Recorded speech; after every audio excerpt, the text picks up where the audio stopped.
Goeiedag en baie welkom by ons sluit die woord. Vandag gesels ons oor hoe ons dink, ons denke en wat in ons denke aan die gang is.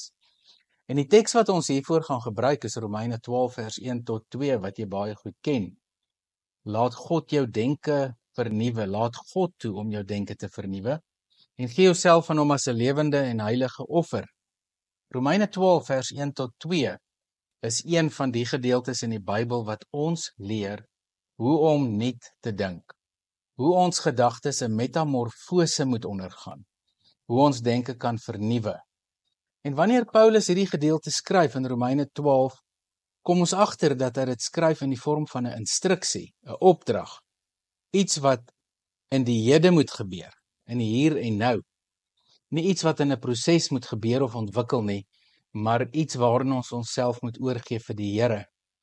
Ja, selfs interessant genoeg, in die Grieks is dit op so 'n manier geskryf, dat die mens passief moet wees wanneer dit gebeur. Met ander woorde, die denke wat vernuwe word, kom nie uit ons harde konsentrasie vermoë, of uit ons oulike gedagtes om kreatief te wees nie. Dit kom hier, in hierdie gedeelte daarop neer, dat God die een is wat ons denke van een plek na 'n ander plek toe vat, met die doel dat God aktief kan werk, met die doel dat God se natuurlike werking in ons lewe kan plaasvind. So wanneer ons God toelaat om ons denke te vernuwe, moet dit ons bring op die punt waar God natuurlik deur ons gedagtes kan werk, op die manier wat hy vir ons beplan. Ons egter moet aktief wees in die identifisering van die denkpatrone wat ons lewe beïnvloed. Want 'n metamorfose in gedagtes beteken dat ons van die wêreldse manier van dink na God se manier van dink beweeg. Dat ons van die wêreldse manier van lewe na God se wil verander. En dit beteken dat ons deur oorgange moet gaan en dit beteken dat ons denkpatrone moet verander. Ons kan onsself so maklik in ons denkpatrone laat vasval en 'n gevangene wees van ons eie gedagtes. Ons kan in die kerk 'n klomp dinge dink wat ons denkpatrone besoedel. Ons kan so maklik met ons gedagtes iets aktiefs doen wat ons brein en ons liggaam negatief beïnvloed. Ons kan ook ons gedagtes op so 'n manier aanwend dat dit aktief besig is om ons brein en liggaam te verander om gelykvormig te word aan God se wil. Daarom weet ons in 2 Korintiërs 10 vers 3 tot 6, skryf Paulus baie duidelik, maak elke gedagte gehoorsaam aan Christus. En wanneer ons gedagtes gehoorsaam maak aan Christus, dan beteken dit dat ons al meer verander volgens wat hy ons wil hê. Nou dink 'n bietjie hieroor, het jy al ooit gevoel dat jou brein afgeskakel word? Dat dit vir jou voel asof jou brein half vries en jy nie weet watter kant toe om te gaan nie? Dat jy in 'n situasie sit waar jy dalk vasgeval voel en dink, genigtig, ek weet nie wat om hier te doen nie. Al wat ek kan dink is om te bid. Dink ook daaraan of jy al ooit gedink het aan die feit dat jou gedagtes vergiftig kan wees en dat dit jou hele wese kan beïnvloed. Want ons kan baie keer sukkel in ons gedagtes juis omdat dit so vergiftig is, of deur ons eie inperkende gedagtes, of deur die wêreld rondom ons, of selfs ons godsdienstelsisteme, waar ons in sistemiese denke vasval en nie voluit die vryheid van Christus kan ervaar nie. Daarmee natuurlik word niemand gekritiseer as ek 'n opmerking maak nie.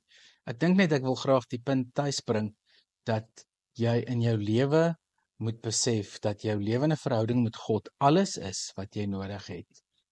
Negatiewe gedagtes kan natuurlik ook soos gefunksioneer wat in jou brein vrygestel word. En negatiewe gedagtes kan ons baie siek maak. Dit kan ons selfs in ons geloof die lewe vir ons baie moeilik maak. En daarom moet ons weet dat die manier waarop ons na die wêreld gaan kyk, vir ons eintlik gaan sê wat in ons binnewêreld aan die gang is. So die manier waarop jy die wêreld buite jouself ervaar, is die weergawe van hoe jy jou lewe in die binnekant ervaar. Hoe dit met jou innerlike wêreld gaan, hoe dit met jou innerlike mens gaan, jou innerlike wese, want dan verklap jy natuurlik wat aan die binnekant aan die gang is. Daarom as jy kyk na mense wat ander baie kritiseer of fout vind, of mense wat dinge oor ander te sê het, verklap eintlik daarmee dat hulle innerlike wêreld nie so suiwer is nie, dat dit bietjie morsig is. Want wanneer ons praat oor mense aan die buitekant, dan sê ons eintlik iets wat in ons binnekant is. Met ander woorde, dit kan wees in ons lewe dat daar areas is wat ons geestelike lewe ontwrig. En hierdie areas kan later toksies raak. Hierdie areas kan later ons hele menswees beïnvloed. En daarom is dit so belangrik dat ons al hierdie areas wat ons lewe kan ontwrig onder die gesag van ons Here Jesus Christus moet bring. Vir ons om nuwe denke te ontvang van God af, moet ons gaan kyk na hierdie septiese denke, hierdie denke wat ons in hierdie wêreld insluk en wat ons negatief maak. En daarom moet ons gaan kyk hoe ons die wêreld sien en ervaar. Ons weet dat alles wat ons hoor na ons gedagtes toe gaan. Ons weet dat alles wat ons sien na ons gedagtes toe gaan. So ook wat ons voel op ons vel of ruik of proe. Ons sintuie gee natuurlik vir ons die inligting wat in ons denke gaan vassit. En dit kan gebeur dat ons, wanneer ons blootgestel word aan die verkeerde inligting, dat dit in ons brein gaan sit en dat ons onsself baie maklik kan saboteer. Dat ons onsself baie maklik negatief kan praat en 'n selfspraak kan aanleer wat vir ons eintlik meer toksies en gevaarlik is as wat dit goed is. Selfspraak kan baie groot probleme veroorsaak en daarom moet ons leer dat wanneer ons oor onsself praat, ons ook moet onthou dat dit vanuit ons gedagtes afkom. En wanneer ons gedagtes deur God nuut gemaak word, sal ons selfspraak oor onsself ook anders lyk uit die aard van die saak. So, vir jou is dit belangrik om hierdie radwerke van jou kop vandag so bietjie onder die vergrootglas te plaas en te kyk wat in jou lewe dalk toksies kan wees. Want vir ons is dit vandag belangrik om die Heilige Gees toe te laat om hierdie toksiese gedagtes in ons koppe oop te maak en vir Jesus se bloed om hierdie gedagtes met sy bloed skoon te was, sodat ons kan weet wat die dinge is wat hierdie toksiese goed in ons lewe veroorsaak. So kom ons begin en ons kyk na die vaslegging van ons gedagtes, ons emosies, die skedules, ons lewensuitkyke, die waardes en gedrag en die keuses. En ek gaan graag elkeen van hulle een vir een met jou deurpraat, sodat ons 'n beter begrip kan kry van wat Romeine 12 vers 1 tot 2 vir ons leer. Bring ons dan by die vaslegging van gedagtes en die emosies en skedules, lewensuitkyk, waardes, gedrag en keuses. Elkeen van ons het 'n ervaringswêreld waarbinne ons lewe. En dis binne hierdie ervaringswêreld waarin ons groot word as kinders en in ons huisgesinne opgroei met sekere maniere van dink en sekere maniere van kyk na die wêreld. En ons ervaringswêreld vorm ons tot so 'n mate dat ons presies dan 'n produk is van ons gesin van oorsprong. Want ons ervaringswêreld stop nie net by die ervarings wat ons beleef, dinge wat met ons gebeur nie. Dit vorm ook ons gedagtes, hoe ons oor dinge dink, hoe ons gevolgtrekkings maak, en dit vorm ook ons emosies. En die gedagtes wat gevorm word, is nie altyd die beste tipe van gedagtes wanneer ons deur 'n ervaringswêreld gaan, veral wanneer die ervaringswêreld toksies of gevaarlik is nie. Wanneer ons ervaringswêreld baie gesond is en ons grootwordskinders van die Here is 'n wonderlike stabiliteit en anker waarmee ons die wêreld kan ingaan. En dan kan ons met ons emosies ook baie sterk en meer insig en intelligensie besluite en keuses neem. Natuurlik dan op die einde van die dag vorm dit wat ons noem 'n lewensuitkyk, 'n wêreldbeeld. En ons wêreldbeeld bepaal natuurlik hoe ons na alles kyk. Dit bepaal hoe ons na mense kyk, dit bepaal hoe ons na onsself kyk. Dit bepaal hoe ons na sake kyk en dit bepaal hoe ons lewe. Nou Paulus leer vir ons dat wanneer God ons gedagtes deur 'n metamorfose sit, dat ons lewensuitkyk, ons wêreldbeeld gelykvormig sal word aan die wêreldbeeld en lewensuitkyk wat die Here wil hê ons moet lewe.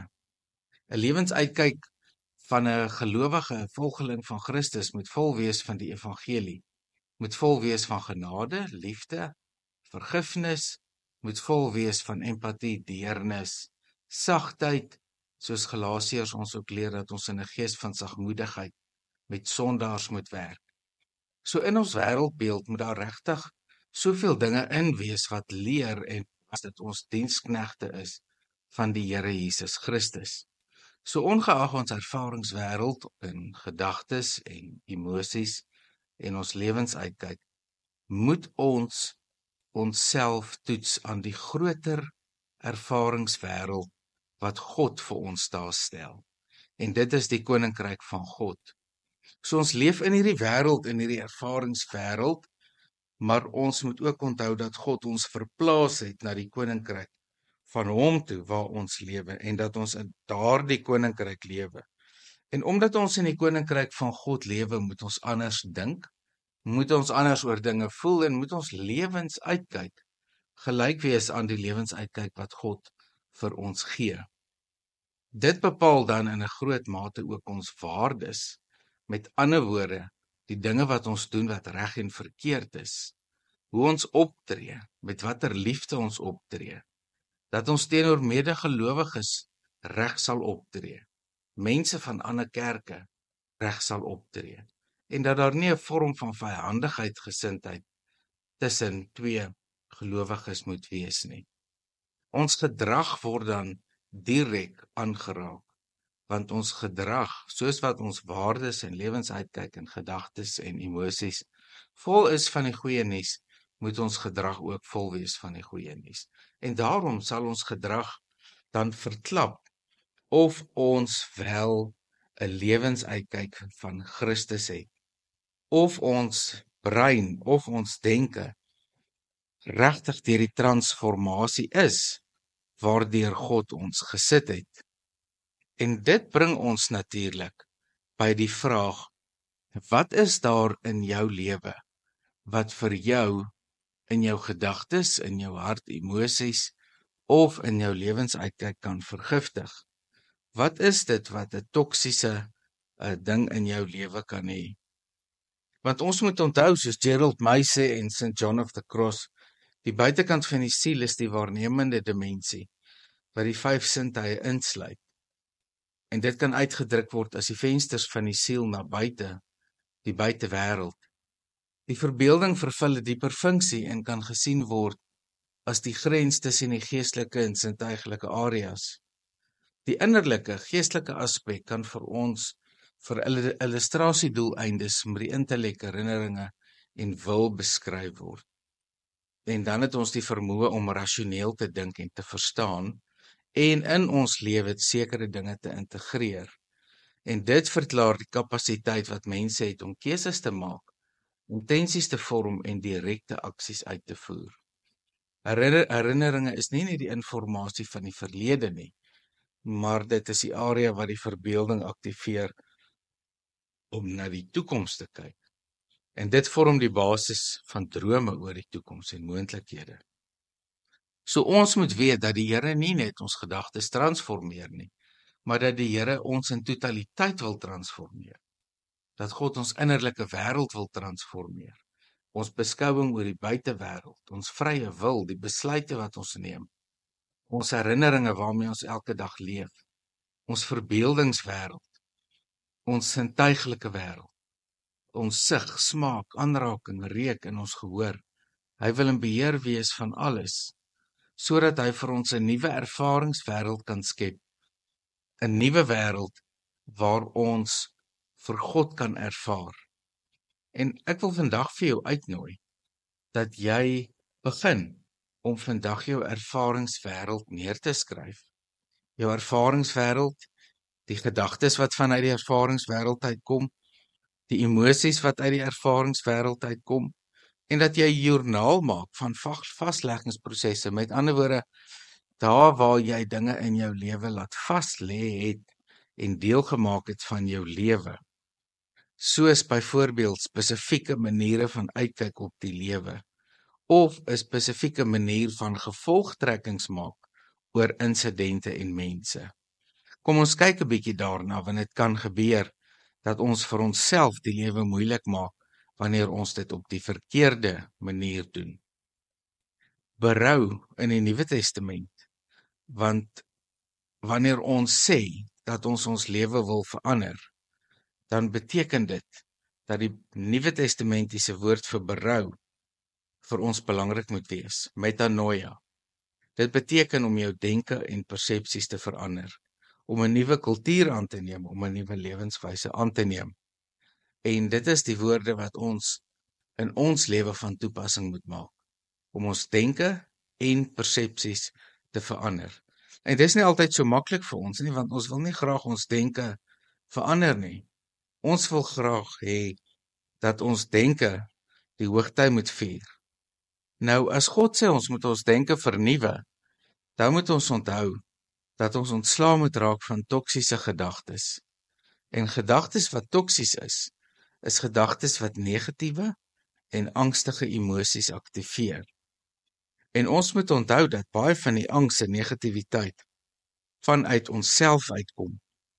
En daarom moet ons ook die gedagtes wat kroniese stres veroorsaak, identifiseer. En daarom kan ons in ons gedagtes hierdie kroniese stres verstaan wanneer ons kyk wat dit veroorsaak. En dan kan ons 10 areas natuurlik daar kyk wat deur toksiese gedagtes affekteer word. Ons moet onthou dat ons brein soos takkies maak, dendriete maak in ons brein wat versprei. En wanneer dit geassosieer word met positiewe denke, dan word die takkies wit en helder. Maar wanneer die brein geaffekteer word met negatiewe inligting en die brein aanvaar dit, dan sien ons dat hierdie takkies donker raak, soos 'n swart net wat oor die brein gaan. So ons moet leer dat ons gedagtes 'n geweldige impak het op die gesondheid nie net van ons brein nie, maar op die gesondheid van ons hele mens. En daarom moet ons God toelaat om ons denke te vernuwe, dat hy dit deur 'n metamorfose sit. En mens kan dit so sê, dat hy hierdie boompies in ons brein lewendig maak. En daarom is dit ook belangrik dat wanneer hierdie gedagtes in ons koppe negatief is, dat ons dit gehoorsaam moet maak aan Jesus.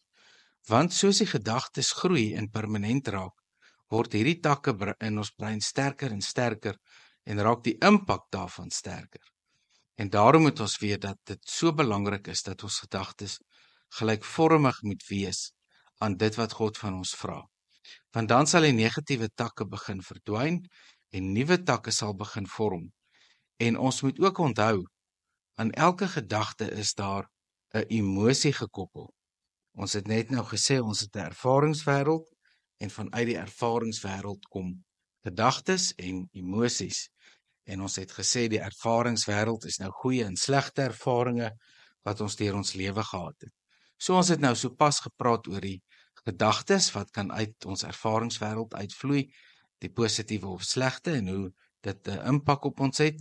En nou praat ons oor die emosies en ons noem dit toksiese emosies. Want emosies en denke is onlosmaaklik aan mekaar verbind.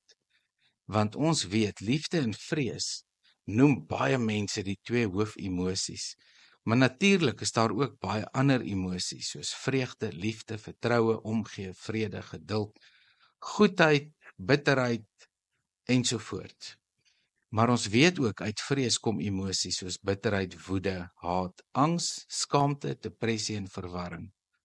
En dan weet ons dat hierdie emosies 'n direkte invloed op ons liggaam het.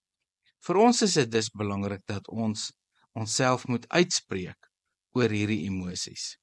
Dat ons moet praat oor hierdie emosies en dit in woorde omsit, sodat ons dit kan identifiseer en presies kan kyk wat elkeen van hierdie emosies aan ons doen. Dink aan die emosie van liefde. Dink aan die positiewe emosie van vreugde en vertroue, omgee, vrede, geduld en goedheid. Maar dink ook daaraan wanneer jy seer kry, wanneer jy mense vertrou en mense jou in die rug steek. Dink ook aan die negatiewe kant van emosies, vrees en bitterheid, woede, haat, angs, skaamte, depressie en verwarring, en wat dit aan jou lewe doen, hoe negatief dit jou lewe kan impakteer. En daar's baie mense wat vasgeval is in hierdie negatiewe emosies en hulle leefstyl hier volgens inrig.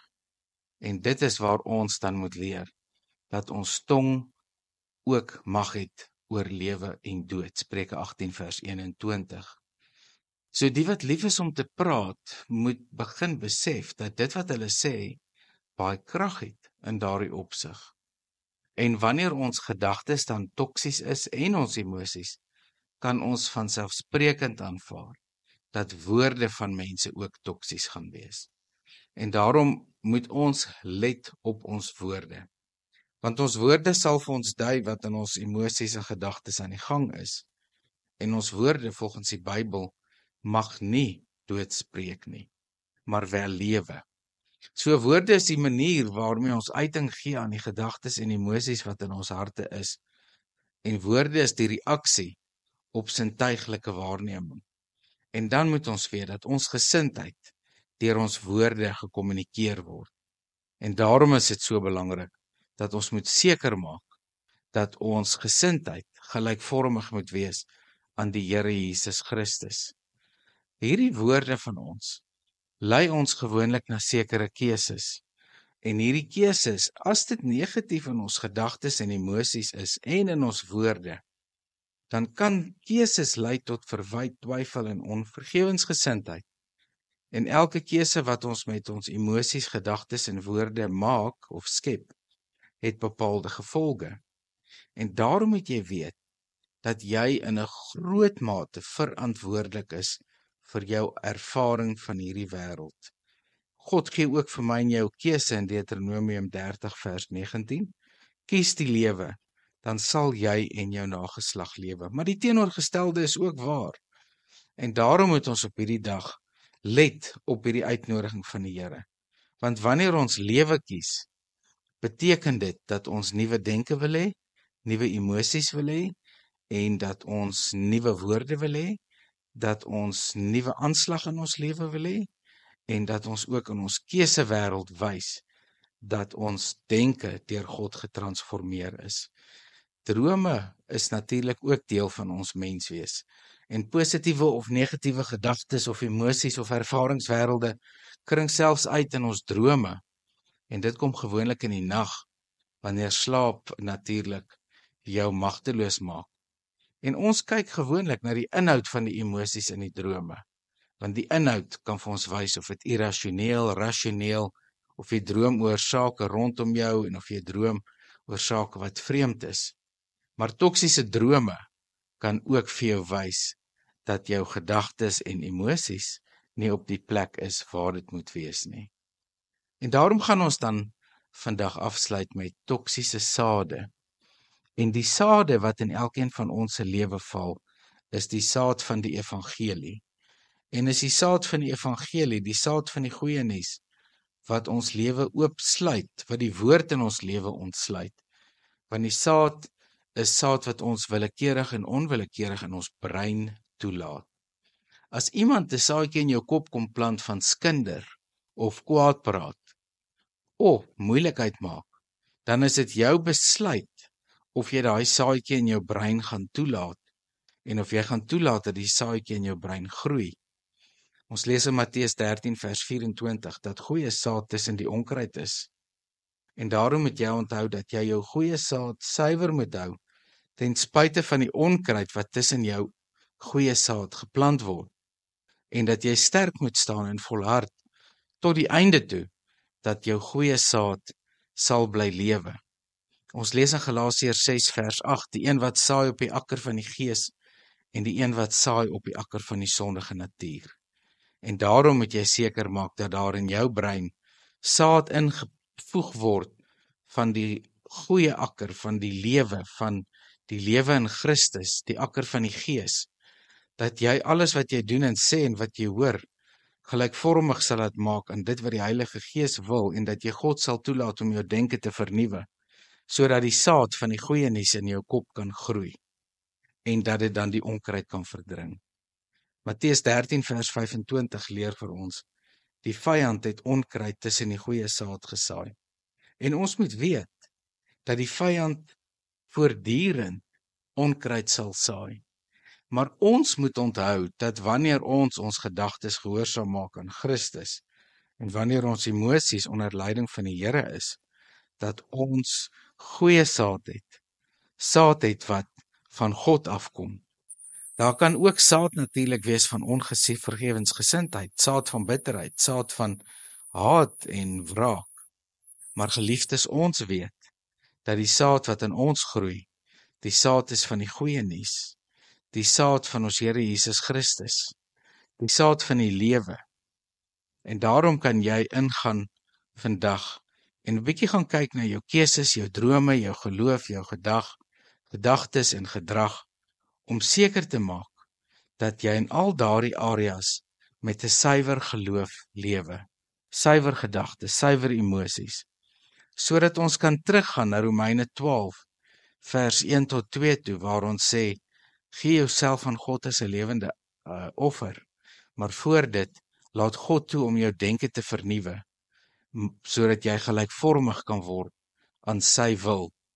En daarom moet jy onthou, jy het 'n nuwe manier van dink, jy het 'n nuwe manier van lewe, jy het 'n opdrag, jy moet aktief God toelaat om jou denke nuut te maak, jy moet jou denkpatrone identifiseer om gelykvormig te word aan God, en hierdie metamorfose is dat jy van 'n wêreldse manier van dink na God se manier van dink sal skuif. En dit bring mee in jou lewe oorgange en veranderinge van denkpatrone. Dus elke keer as jy in gedagte is jy aktief besig om jou brein en jou liggaam te verander. Mag die Here vir jou ryklik seën. Hy is by jou en hy gee vir jou krag en hy maak jou gedagtes vir jou splinternuut. Kom ons bid saam. Vader, ons wil U loof en prys, want U is die een wat vir ons nuwe denke gee. U is die een wat vir ons krag gee. U is die een wat ons lewe verander. Maak ons gedagtes nuut, maak ons harte nuut. Ons gedagtes, Vader, wat ongesond is, kom spoel dit met Jesus se bloed, laat dit gesond word, sodat ons in ons lewe U wil volkome kan uitleef. Ons bid en vra dit in Jesus se naam. Amen.